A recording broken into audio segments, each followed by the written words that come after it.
الحمد لله أمرنا بالحلال مطعما ومشربا وملبسا وسعيا. الحمد لله كما يحب أن يحمد، والشكر له جل وعلا موصول كما يحب أن يشكر، فهو سبحانه الجدير بالحمد الحقيق بالشكر. وأشهد أن لا إله إلا الله وحده لا شريك له، قال في كتابه الكريم: ولا تأكلوا أموالكم بينكم بالباطل وتدلوا بها إلى الحكام وتدلوا بها إلى الحكام لتأكلوا فريقا من أموال الناس بالإثم وأنتم تعلمون. لك أنت وحدك يا إلهي نسجد، ولذاتك العليا نقر ونشهد. الكون سبح في جلال الذاكرة، والطير بسم الله راح يغرد. لك يا إله العالمين دعاؤنا، إياك نعبد والقلوب توحد. بك نستعين فأنت عون من ارتجى، نحن العبيد وأنت السيد. بك نستعين فأنت عون من ارتجى، نحن العبيد وأنت السيد. إنا رضينا بالشريعة وجهة، الله رب والرسول محمد.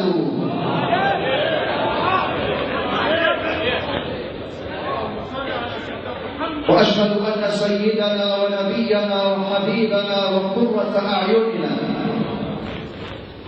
وتاج رؤوسنا وساكن حبيب قلوبنا سيدنا محمدا عبد الله ورسوله. اللهم صل وسلم وزد وبارك على سيدنا ونبينا محمد وعلى أزواجه أمهات المؤمنين وذرياته وآل بيته، كما صليت على سيدنا إبراهيم وعلى آل سيدنا إبراهيم في العالمين إنك حميد مجيد. أما بعد، عباد الله أمة الإسلام، إن الله جل وعلا يأمرنا بالحلال وينهانا عن الحرام. يأمرنا بالحلال كسبا، مطعما، مشربا، ملبسا. في كل أمورنا وأحوالنا نبغي ولا نريد إلا الحلال. هذا هو المؤمن، هذا هو الطائع، هذا ما يريد أن يتقلب في المقامات ليصل إلى ربنا خالق الأرض والسماوات. يا أيها الذين آمنوا لا تأكلوا أموالكم بينكم بالباطل. أيستوي هذا الذي يطيع الله جل وعلا ويتحرى الحلال في كل أموره؟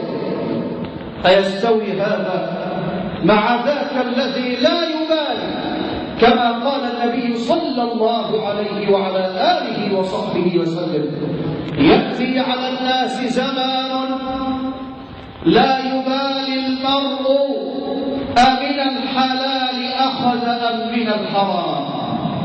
أيستوي هذا مع ذاك؟ أمن يمشي مكبا على وجهه أهدى أمن يمشي سويا على صراط مستقيم. أيستوي هذا وذاك؟ إن الميزان عند ربنا سبحانه وتعالى معروف معلوم. الحلال بين والحرام بين. وصدق النبي صلى الله عليه وآله وسلم: إن الله تعالى طيب لا يقبل إلا طيبا. وإن الله تعالى أمر المؤمنين بما أمر به المرسلين، فقال: يا أيها الرسل كلوا من الطيبات واعملوا صالحا. وقال: يا أيها الذين آمنوا كلوا من طيبات ما رزقناكم. ثم ذكر الرجل يطيل السفر أشعث أغبر يمد يديه إلى السماء يقول: يا رب يا رب. ومطعمه حرام ومشربه حرام وملبسه حرام وغذي بالحرام، فأنى يستجاب لذلك؟ إنما من المؤمنين رجال، من المؤمنين رجال صدقوا ما عاهدوا الله عليه، فمنهم من قضى نحبه ومنهم من ينتظر وما بدلوا تبديلا. وهناك سيدنا رسول الله وهو يعلم مولانا الإمام الحسن ومولانا الإمام الحسين: إنا آل محمد لا تحل لنا الصدقة. علمهم ورباهم وأدبهم. قال النبي عليه الصلاة والسلام: إن دماءكم وأموالكم وأعراضكم حرام عليكم كحرمة يومكم هذا في شهركم هذا في بلدكم هذا. إن الذي يريد قربا من الله، إن الذي يريد رضا مولاه جل في علاه، إن الذي يريد بركة في صحته في عياله في أهله في داره في كل علائقه مع دنياه، بل ووصوله إلى الآخرة إلى جنات تجري من تحتها الأنهار، عليه أن يتحرى الحلال، عليه أن ينظر في كل لقمة يأكلها في كل مال يدخل عليه، لا بد وأن ينظر في أموره وأحواله: أهذا المال من حلال أم من حرام؟ ولذلك أيها الأحباب قال النبي صلى الله عليه وآله وسلم: إن هذا المال خضرة حلوة، فمن أخذه بطيب نفس بورك له فيه، ومن أخذه بإشراف نفس لم يبارك له فيه، وكان كالذي يأكل ولا يشبع، واليد العليا خير من اليد السفلى. أين نحن من هذه التعاليم يا رسول الله؟ ربيت رجالا، ربيت أمة على هذا المثال، على هذه الخلافة الطيبة. يا سيد السادات جئتك قاصدا أرجو رضاك وأحتمي بحماك. والله يا خير الخلائق إن لي قلبا مشوقا لا يروم سواك، وبحق جاهك إنني بك مغرما والله يعلم أنني أهواك. يا سيدي يا رسول الله، لقد ربيت أمة على هذه الخلال الطيبة، ربيتهم على كتاب الله وعلى سنتك يا سيدي يا رسول الله. وها نحن نتعلم من سيدنا عليه الصلاة والسلام وهو يعلمنا: أيما لحم نبت من سحت فالنار أولى به. أيما لحم نبت من سحت فالنار أولى به. ولذلك علم علم النبي عليه الصلاة والسلام الصحابة استحيوا من الله حق الحياة، فقالوا وكيف نستحيي من الله حق الحياء يا رسول الله؟ قالوا إنا نستحيي من الله حق الحياء. قال من استحيا من الله حق الحياء فليحفظ الرأس وما وعى والبطن وما حوى وليتذكر الموت والبلى ومن أراد الآخرة ترك زينة الدنيا. ومن فعل ذلك فقد استحيا من الله حق الحياء. إنما أيها الأحباب انتشر في زماننا هذا أو انتشرت في زماننا هذا أخلاق رديئة وتعاملات سيئة، منها الرشوة إبطال الحق وإحقاق الباطل، الرشوة التي تعطي أناسا أمورا لا يستحقونها وتسلب من أناس حقوقهم، ولذلك استوجبوا جميعا لعنة الله جل في علاه. قال رسول الله لعن الله الراشي والمرتشي والرائش.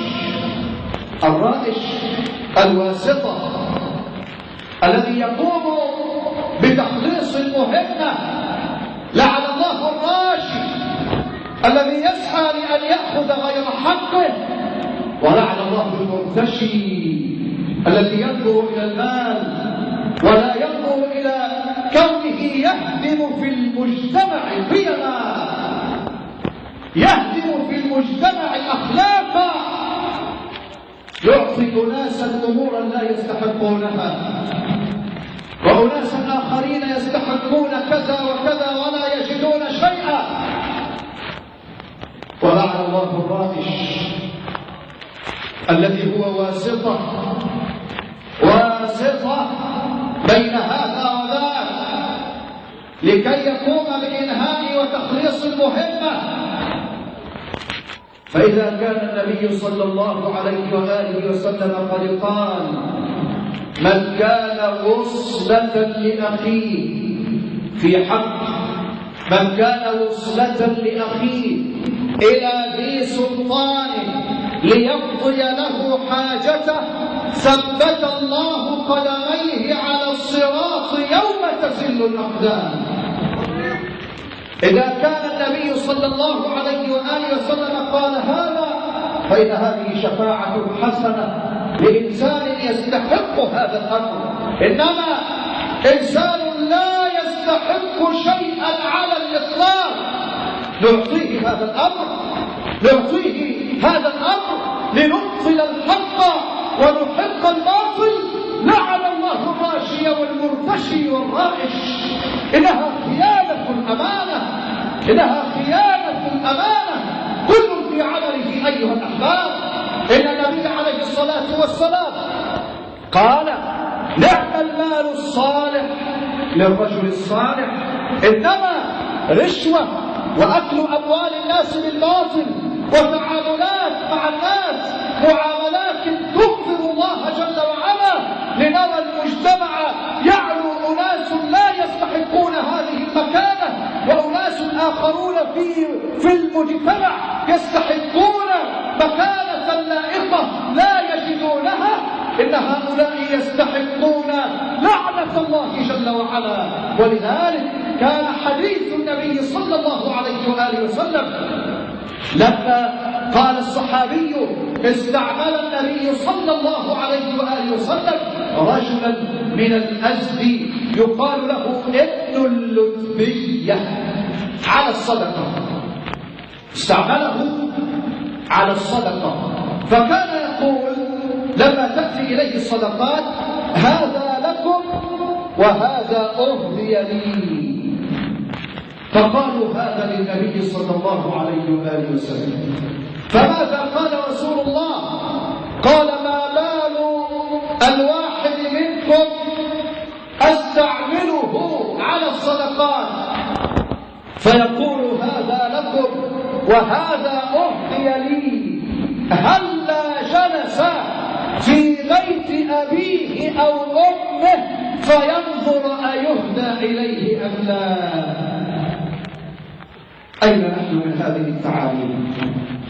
أيها الأحباب، إن دعوة الله جل وعلا لأن نأكل الحلال، لأن نسعى لطلب الحلال في كل أمورنا وأحوالنا، إنما هذه الدعوة إرساء لتلك القيم في المجتمع، لهذه القيم وهذه الأسس التي تكون عليها أعمدة مجتمعاتنا. إنما الرشوة وغيرها من هذه المعاملات الباطلة لا تصنع في المجتمعات سوى دمارا اجتماعي واقتصادي وأخلاقي. أسأل الله تبارك وتعالى أن ينعم على بلادنا بالأمن والأمان والسلم والسلام والخير والإسلام، إنه ولي ذلك ومولاه.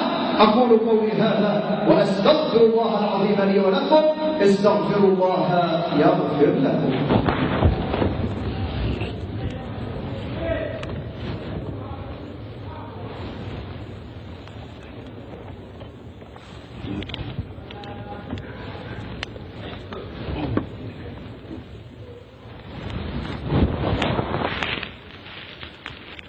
الحمد لله رب العالمين، والعاقبة للمتقين ولا عدوان إلا على الظالمين، وأشهد أن لا إله إلا الله وحده لا شريك له، وأشهد أن سيدنا ونبينا وحبيبنا وقرة أعيننا سيدنا محمدا عبد الله ورسوله. اللهم صل وسلم وزد وبارك على سيدنا ونبينا محمد وعلى آله وصحبه وسلم. أيها الأحباب، أتى النبي عليه الصلاة والسلام لكي يغير المفاهيم، لكي يصحح وجهة الناس أكرمنا الله به، ويعلي الله جل وعلا قدر الأمة باتباعها سيدنا محمدا عليه الصلاة والسلام. أقول الله أكرمنا وأرسل أحمدا بالحق بالتوحيد أيضا بالهدى، نور أهل على الوجود ورحمة، بحر من الأخلاق فيض من الندى، عزت به الدنيا وأسفر صبحها، والليل عنها من ضياه تبلدا، والمؤمنون على الطريق تتابعوا، كل بطاها قد تأسى واقتدى، بالذكر جاء وبالكتاب ولم يزل، في العالمين مرتلا ومرددا، رب الوجود تباركت أسماؤه، الله من نوره أهدى الوجود محمدا.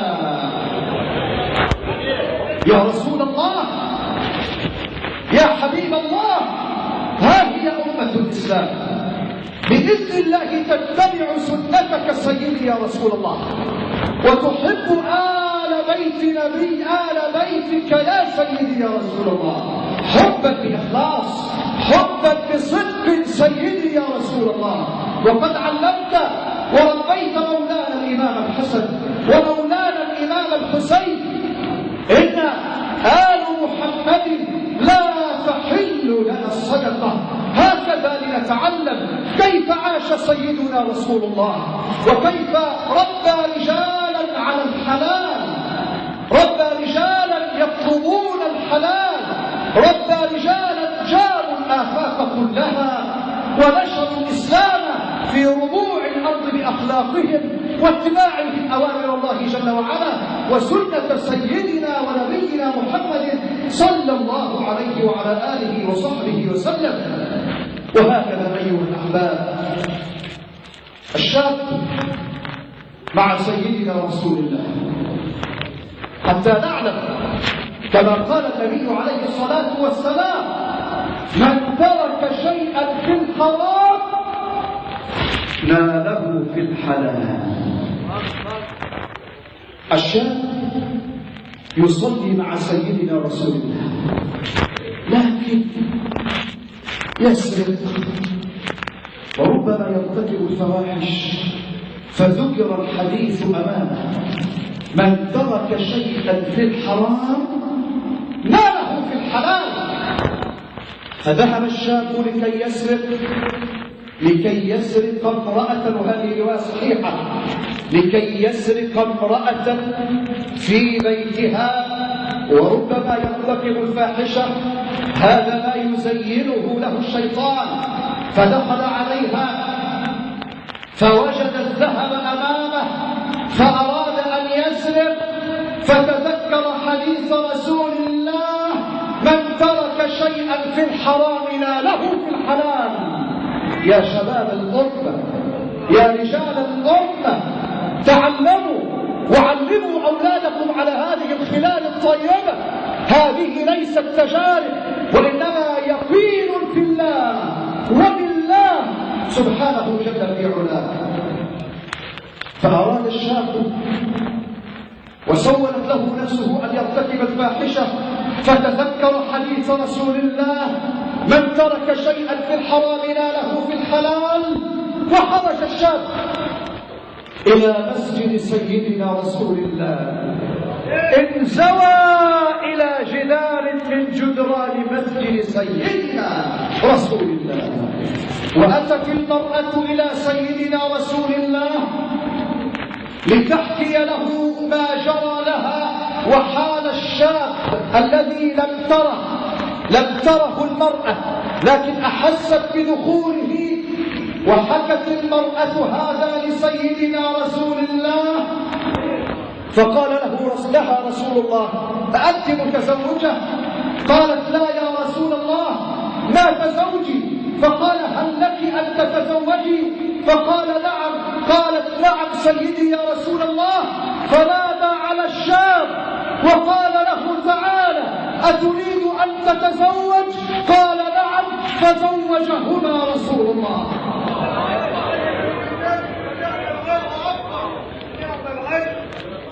من ترك شيئا في الحرام ما له في الحلال.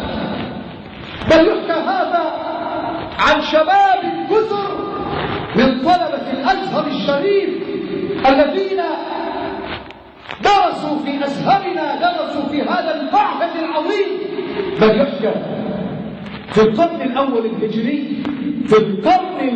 الهجري أن شابا دخل بستانا وهو جائع فأكل تفاحة، فندم ندما شديدا، فبحث وسأل عن صاحب هذا البستان، فقالوا إنه فلان. فذهب إليه فقال: يا ذا، بالأمس أكلت تفاحة وكذا وكذا وندمت على ما فعلت، لك ما تشاء، افعل ما تشاء بي، لكن أريد أن يتوب الله جل وعلا عليك. تفاحة، افعل ما تشاء، لكن أريد أن يتوب الله جل وعلا عليك. فقال له: ليس لي من أمرك شيء. فقال: افعل ما تشاء، لو أردت أن أعمل عندك طوال عمري بغير مال لصنعت. قال له: لا، وإنما عندي، اختبره الرجل في تقواه: عندي بنت سأزوجك إياها، لكنها عمياء بكماء صماء، بكماء لا تتكلم. فقال الشاب: لك هذا. وذهب الشاب إلى هذا الرجل في يوم عرسه وهو حزين، لكن يريد توبة الله جل في علاه. فدخل على المرأة، على زوجته، فوجدها أجمل ما تكون، وجدها أجمل من تكون. فقال لها: كيف هذا؟ قالت: نعم، لقد اختبرك والدي في التقوى، فأنا عمياء عن النظر إلى الحرام، بكماء لا أتكلم أبدا الحرام، صماء لا أسمع الحرام. تزوجا، فماذا كان من نسلهما الفقيه أبو حنيفة النعمان. أبو حنيفة النعمان. وهكذا الحلال ينتج لك أولادا طيبين صالحين لهم مع الله تبارك وتعالى علاقات وصلات. أيها الأحباب أحسنوا ظنكم بالله تبارك وتعالى، توكلوا على ربكم جل في علاه، واعلموا أن الله هو الرزاق. إنما هذه التعاملات من الرشوة وغيرها تهدم أركان المجتمع، لا تصنع لنا إلا فسادا، لا تدخل على أولادك إلا طعاما حلالا. تحرر حلالا في كل أمورك. امرأة بدوية مؤمنة قالوا لها: من أين ستأكلين ومن أين ستشربين وقد خرج زوجك إلى الجهاد وتركك، فمن أين ستأكلين ومن أين ستشربين؟ قالت لهم: إنا عهدناه أكالا وما عهدناه رزاقا، ولئن ذهب الأكال لقد بقي الرزاق.